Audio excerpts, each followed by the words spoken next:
ఒట్టి రాజు దగ్గర ఒట్టి 5 మంది కొలుకులు ఉన్నారంట. ఆ 5 కొలుకులు వేటాడేది వెళ్ళాలంట. అప్పుడు 5 చేపలు పట్టాలు. అప్పుడు దాంతో ఎన్నలేదు. చేప ఎన్నలేదు. గడ్డి మూట అడ్డం వచ్చింది. గడ్డి మేతో ఏంటో అడ్డం వచ్చావు.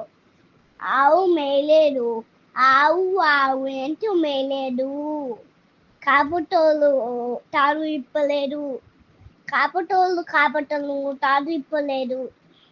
ఎందుకు తాడు ఇప్పలేదు? అవ్వ భూ పెట్టలేదు. అవ్వ అంటూ భూ పెట్టలేదు. పాప వేసింది. పాప ఏంటో వేస్తావు? చీమ కుట్టింది. చీమ ఎంటుకుతావు? బంగారు పుట్టలు వెళ్ళిపెట్టే కుట్టనా